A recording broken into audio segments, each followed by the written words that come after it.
বলেন সুবহানাল্লাহ। আব্দুল চাচা বললেন, ভাতিজা তোমার জাগতিক সম্পত্তি বলতে যা কিছু বোঝায় সব কিছু ঈমান আনার কারণে আমার কাছে রেখে যেতে হবে, একটা টাকাও তোমাকে দেওয়া হবে না। আব্দুল বলেন, চাচা ঈমান আনার জন্য, আল্লাহর দ্বীন জমিনে কায়েম করার জন্য, আল্লাহর প্রতি ঈমান আনার জন্য, রাসূলের প্রতি ঈমান আনার জন্য শুধু আমার দুনিয়ার জাগতিক সম্পত্তি কেন, প্রয়োজনে তামাম দুনিয়া ছেড়ে দিতে পারি, আল্লাহর নবীর কদম মোবারক জীবনে কোনদিন ছেড়ে দিতে পারবো না। বলেন সুবহানাল্লাহ। আমার ভাইয়েরা, আব্দুল উজ্জা যখন হেঁটে যাচ্ছিলেন, এমন সময় আব্দুল উজ্জার চাচা ডাক দিয়ে বললেন, ভাতিজা দাঁড়াও। আব্দুল উজ্জা দাঁড়িয়ে বললেন, চাচা আবার কি বলো? আমার যা কিছু টাকা পয়সা ধন দৌলত যা কিছু আছে সব কিছু আপনাকে দিয়ে দিলাম, আবার আপনি কেন রাখেন? আব্দুল উজ্জার চাচা বলে, ভাতিজা রে, তোর শরীরের যে জামাগুলি রয়েছে, তোমার শরীরে পরনে যে কাপড়গুলি রয়েছে, এই কাপড়গুলি আমি টাকা দেওয়ার, আমি কিনে দেওয়া এই কাপড়গুলি আমার টাকার কিনা কাপড়, সুতরাং ঈমান যখন এনেছো এই শরীরের কাপড়গুলো পর্যন্ত আমার কাছে রেখে যেতে হবে। আব্দুল উজ্জা এক মুহূর্তে দেরি করলেন না, সঙ্গে সঙ্গে শরীর থেকে সম্পূর্ণ কাপড় খুলে চাচার সম্মুখে দিয়ে দিলেন। যুবক ছেলে একবার উলঙ্গ হয়ে গেছে, এমন সময় বাড়িতে গিয়া মার দরজার সম্মুখে গিয়া দরজা লক করছে। মা দরজা খুলে দেখে যুবক সন্তান উলঙ্গ হয়ে দাঁড়াইয়া আছে। আব্দুল উজ্জার মা ডাক দিয়ে বলছেন, আব্দুল উজ্জা রে, এই আব্দুল উজ্জা, তোর কি মাথা নষ্ট হয়ে গেছে নাকি? তুই কি পাগল হয়ে গেছিস নাকি? তোর শরীরে কাপড় নাই কেন? তুমি কেন উলঙ্গ অবস্থায় দাঁড়িয়ে আসো? আব্দুল উজ্জা ডাক দিয়ে বলেন, না গো, মার ঈমান আনতে গিয়ে সব কিছু হেরে ফেলেছি রে মা। আমার চাচা আমাকে কিচ্ছু দেয় নাই, আমার জাগতিক সম্পত্তি বলতে যা কিছু বোঝায় সব কিছু রেখে দিয়েছে। মা গো, ঈমান আনার কারণে আমার শরীরের জামাগুলা পর্যন্ত আমার চাচা আনতে দেয় নাই, রেখে দিয়েছে। আব্দুল উজ্জা তার মাকে বললেন, না গো, একটু কাপড় দিবানি, ওই কাপড়টা পরে আমি আমার নবীজির সন্ধানে আমি চলে যাব। মাকে ডাক দিয়া বলেন, না, জীবনে অনেক কিছু তুমি পরিত্যাগ করেছ, অনেক কিছু সহ্য করেছ, আজকে আমাকে এক টুকরা কাপড় দাও, ওই কাপড়টা পরে আমি আল্লাহর নবীজির কদম মোবারকে চলে যাই। বলেন সুবহানাল্লাহ। নবী গো আমার গড়াইয়া বাহাদার, শুয়াছেন মদিনা। বলেন, নবী গো আমার গড়াইয়া বাহাদার, শুয়াছেন মদিনা। আব্দুল্লাহর পৃষ্ঠ হতে মা আমেনার গর্ভেতে, আব্দুল্লাহর পৃষ্ঠ হতে মা আমেনার গর্ভেতে জন্ম নিলেন নবী মক্কাতে। নবী গো আমার সাজায় সংসার, শুয়াছেন মদিনায়। নবী গো আমার গড়াইয়া বাজার, শুয়াছেন মদিনা। নবী উম্মতের লাগিয়া কান্দিয়া কান্দিয়া, উম্মতের লাগিয়া কান্দিয়া কান্দিয়া বেকুল হইয়া আছে মদিনায়। নবী গো আমার গড়াইয়া বাজার, শুয়াছেন মদিনা। আমার ভাইয়ের আব্দুল উজ্জা বলেন, না গো, এক টুকরা কাপড় দাও, ওই কাপড়টা পরে আমি নবীজের কদম মোবারকে চলে যাই। আব্দুল উজ্জার মা এক টুকরা কাপড় দিলেন, আর ওই কাপড়টা পরে আব্দুল উজ্জা আল্লাহ নবীজির কদম মোবারকে চলে গেলেন। বলেন সুবহানাল্লাহ। প্রচন্ড শীতের দিন ফজরের আগে আগে আল্লাহর নবীজির হুজরা মুবারকের সম্মুখে গিয়া হাজির। আল্লাহর নবী হুজরা মুবারক থেকে যখন বের হলেন, আল্লাহর নবী লক্ষ্য করে দেখলেন যুবক একটা সন্তান, যুবক একটা ছেলে প্রচন্ড ঠান্ডার মধ্যে কাঁপতেছে। পরনে কোনো কাপড় নাই, শুধুমাত্র এক টুকরা কাপড়, কোন রকম লজ্জাস্থান ঢাকা। আল্লাহর নবী ডাক দিয়ে বললেন, যুবক রে, এই অসময়ে তুমি এখানে কেন? কি হয়েছে? তুমি এখানে দাঁড়াইয়া আছো? আল্লাহর নবীর কথা শুনে আব্দুল উজ্জা দিয়ে বলেন, নবী গো, ঈমান আনতে গিয়ে আমি আব্দুল উজ্জা জীবনের সব কিছু হেরে ফেলেছি গো নবী।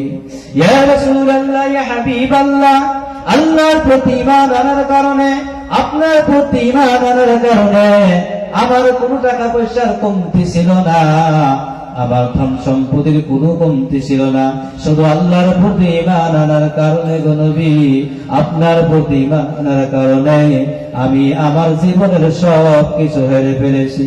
আল্লাহর নবীজি আব্দুল উজ্জার কথা শুনে আল্লাহর নবী বললেন, যুবক তুমি দাঁড়াও। আল্লাহর নবী হুজরা মুবারকের মধ্যে চলে গেলেন। আল্লাহর নবীর ব্যবহার করা একটা জামা হযরতে আব্দুল্লাহকে দিয়ে দিলেন। বলেন সুবহানাল্লাহ। আল্লাহর নবী বলেন, হে আব্দুল উজ্জা, তোমার নাম আব্দুল উজ্জা না? আব্দুল উজ্জা, উজ্জা মানে একটা ভূতের নাম। আর মানুষ কোনদিন ভূতের বান্দা হতে পারে না, কোনদিন দেবতার বান্দা হতে পারে না। আল্লাহর নবী বললেন, আব্দুল উজ্জা, তোর নাম আব্দুল উজ্জা না, আজকে থেকে তোর নাম আমি নবী রেখে দিলাম আব্দুল্লাহ। বলেন সুবহানাল্লাহ। আল্লাহর নবী আসহাবের সুফায় তাকে রেখে দিলেন। আব্দুল উজ্জা চিল্লায়ে চিল্লায়ে আল্লাহর কোরআনুল কারীম তিলাওয়াত করে। সাহাবায়ে কিরামরা বলে, ইয়া রাসূলুল্লাহ, ইয়া হাবিবাল্লাহ, আপনার সাহাবী আব্দুল্লাহ চিল্লায়ে চিল্লায়ে কোরআন পড়ে। আল্লাহর নবী বলেন, ও আমার সাহাবীরা, আব্দুল উজ্জাকে বাধা দিও না, কারণ আব্দুল উজ্জার ঈমানটা বড় দামি ঈমান। বলেন সুবহানাল্লাহ। কারণ ঈমান আনতে গিয়ে আমার আব্দুল্লাহ জীবনের সব কিছু হেরে ফেলেছে, সুতরাং আব্দুল্লাহকে তোমরা বাধা দিও না। যত চিৎকার দিয়ে আল্লাহ কোরআন পড়তে পারে তাকে পড়তে দাও। বলেন সুবহানাল্লাহ। আমার বন্ধুগণ, আমার ভাইয়েরা, আল্লাহর নবী এইভাবে কিছুদিন যাওয়ার পরে তবুকের যুদ্ধের সময় আল্লাহর নবী সাহাবায়ে কিরামদেরকে বললেন, তোমরা যুদ্ধের জন্য কিছু কিছু দান করো। এমন সময় আল্লাহর নবীর সাহাবী আব্দুল্লাহ আল্লাহর নবীকে ডাকে বললেন, ইয়া রাসূলুল্লাহ, ইয়া হাবিবাল্লাহ, আমার মন চায় জিহাদের ময়দানে অনেক কিছু দান করি, আমার মন চায় জিহাদের ময়দানে দান করার জন্য। ইয়া রাসূলুল্লাহ, ইয়া হাবিবাল্লাহ, আমার কাছে কোনো টাকা নাই, কোনো পয়সা নাই। নবী গো, আল্লাহর কাছে আপনি দোয়া করেন, আল্লাহ রাব্বুল আলামিন আমাকে যেন ওই যুদ্ধে, আমি যেন সেই যুদ্ধে শরীক হতে পারি, আর আমি যেন সেই যুদ্ধে আমার মূল্যবান জীবনটা যেন দিয়ে শহীদ হতে পারি। আল্লাহর নবী আল্লাহর কাছে হাত পেতে দোয়া করলেন, আল্লাহ আমার আব্দুল্লাহ রক্ত কাফেরদের জন্য হারাম করে দিন। বলেন সুবহানাল্লাহ। আল্লাহর নবীর সাহাবা আব্দুল্লাহ চিৎকার দিয়ে বললেন, ইয়া রাসূলুল্লাহ, ইয়া হাবিবাল্লাহ, আমি চাইলাম জিহাদের ময়দানে শহীদ হয়ে যাব, আমার মূল্যবান জীবনটা জিহাদের ময়দানে দিয়ে দিনের জন্য শহীদ হয়ে যাব। আপনি উল্টা দোয়া করলেন। আল্লাহর নবী বলেন, আব্দুল্লাহ, এখন যদি তুমি বাড়িতে ইন্তেকাল করো, তোমার যদি জ্বর হয়, তুমি যদি মৃত্যুবরণ করো, আমি নবী ঘোষণা দিলাম, আল্লাহ রাব্বুল আলামিন তোমাকে শাহাদাতের মর্যাদা দান করবে। বলেন সুবহানাল্লাহ। কিছুদিন পরে হযরত আব্দুল্লাহ রাদিয়াল্লাহু তাআলা আনহু প্রচন্ড জ্বর শুরু হয়ে গেল। ওই জ্বরের মধ্যে আব্দুল্লাহ রাদিয়াল্লাহু তাআলা আনহু দুনিয়া থেকে বিদায় নিয়ে নিলেন। আল্লাহর নবীজিকে খবর দেওয়া হলো। আল্লাহর নবী বললেন, লম্বা করে আমি খুব সরকারে বলতেছি, আল্লাহ নবী বলেন, আমার সাহাবীরা আব্দুল্লাহর কাফন দাফনের ব্যবস্থা করো। আব্দুল্লাহর কাফন দাফনের ব্যবস্থা করা হলো, আব্দুল্লাহর কবর খনন করা হলো। আল্লাহ নবী বললেন, আমি আব্দুল্লাহর জানাজা পড়াবো। আমার বন্ধুগণ, হযরত আব্দুল্লাহর জানাজা হয়ে গেল। দুইজন সাহাবী আব্দুল্লাহর লাশ বহন করে নিয়ে কবরের দিকে আসতেছে, আর একজন ব্যক্তি কবরের মধ্যে নেমেছে লাশটা নেওয়ার জন্য। আমার বন্ধুগণ, যে দুইজন ব্যক্তি আব্দুল্লাহর লাশ বহন করে নিয়ে আসতেছে, ওই দুইজন দুনিয়ার কোন সাধারণ মানুষ না। একজন হলেন আল্লাহর নবীর সাহাবী আবু বকর, আর একজন হলেন হযরত ওমর। বলেন সুবহানাল্লাহ। আর যে মানুষটা কবরের মধ্যে নেমেছে, লাশটা নেওয়ার জন্য যে ব্যক্তিরা কবরের মধ্যে নেমেছে, ওই ব্যক্তিরা দুনিয়ার কোন সাধারণ মানুষ না। তিনি হলেন আখিরি জামানার পয়গম্বর, বিশ্ব নবী জনাবে মুহাম্মদুর রাসূলুল্লাহ সাল্লাল্লাহু আলাইহি ওয়াসাল্লাম। আল্লাহ রাসূল নিজেই কবরের মধ্যে নেমেছে। আল্লাহ রাসূল বলেন, ও আমার সাহাবীরা, আব্দুল্লাহ লাশটা আমার হাতে দাও। আব্দুল্লাহ লাশটা যখন আল্লাহ রাসূলের হাতে দেওয়া হলো, আল্লাহ রাসূল লাশটা নিয়ে আল্লাহর কাছে বললেন, রব্বুল আলামিন, আজকে সারাদিন আমি আব্দুল্লাহর প্রতি সন্তুষ্ট হয়েছিলাম। আল্লাহ, আপনি আমার সাহাবী আব্দুল্লাহর প্রতি সন্তুষ্ট হয়ে যান। বলেন সুবহানাল্লাহ। আমার ভাইয়েরা, এই হলো ঈমান। সাহাবাদের মতন ঈমান, তারা ঈমান এনেছে, ঈমানের মধ্যে অবিচল অটল থেকেছে। জীবনের শেষ সময় পর্যন্ত তারা ঈমান থেকে কোনোদিনও বিচলিত হয় নাই। বলেন সুবহানাল্লাহ। এই জন্য আল্লাহ বলছেন, হে ঈমানদারেরা, ঈমান আনো, ঈমান আনার মতন ঈমান আনো। মক্কার কাফেরদের, কুরাইশদেরকে যখন বলা হয়েছিল, ওয়াইযা কিলা লাহুম আমিনু কামা আমানান নাস, যখন তাদেরকে বলা হয়েছিল তোমরা ঈমান আনো যেমন অন্যান্য লোকেরা ঈমান এনেছে, তার মানে যেমন সাহাবায়ে কিরাম ঈমান এনেছে, তোমরা তাদের মতন ঈমান আনো। তখন এই কাফেররা বলতো, আমরা কি ঈমান আনবো আনুমিনু কামা আমানান নাস, আমরা কি ঈমান আনবো যেমন বেকুফেরা ঈমান এনেছিল। আল্লাহ তাআলা বললেন, আলা, খবরদার, আমার নবীর সাহাবীদের সম্পর্কে এমন মন্তব্য তোমরা করো না। তারা বেকুফ না, তারা নির্বুক না, আসলেই তোমরাই বেকুফ, কিন্তু তোমরা বুঝতেছো না, তোমরা জানো না। আমার বন্ধুগণ, এই জন্য আল্লাহ বলছেন, ঈমান আনো, ঈমান আনার মতন ঈমান আনো। এই জন্য কোরআনুল কারীমকে থেকে যদি কেউ হেদায়েত পেতে চায়, এক নম্বর যে গুণটা থাকতে হবে, তাকে মুত্তাকি হতে হবে, পরহেজগার হতে হবে। দুই নম্বর গুণ হলো ঈমান বিল গায়ব। আর ঈমান বিল গায়ব অদৃশ্য বস্তুর উপরে ঈমান আনা। যেগুলো আমরা শুনি, জান্নাতের কথা শুনি, সুখ শান্তির কথা শুনি, কিন্তু অনুভব করা যায় না। জাহান্নামের আযাবের কথা হাদিস কোরআনে পাওয়া যায়, অনুভব করা যায় না। ফেরেশতা দেখি নাই।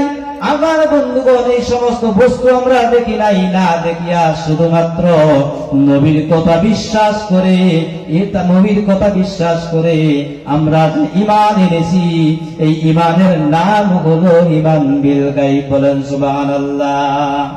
দুই নম্বর হলো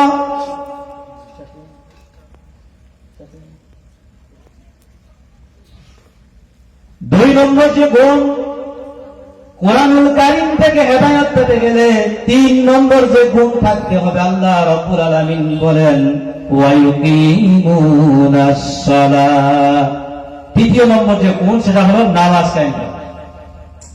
আমার বন্ধুগণ, এই পৃথিবীর জমিনে আল্লাহ তাআলা ইবাদতের যত সিস্টেম আল্লাহ তাআলা রেখেছেন, হজ, যাকাত, এই রকম ধরনের যত ইবাদত আছে, আল্লাহ তাআলা যত ইবাদতের সিস্টেম দুনিয়ার জমিনে রেখেছেন, আল্লাহ তাআলার সবচেয়ে নিকটবর্তী হওয়ার একটাই মাধ্যম হলো, সেটা হলো নামাজ।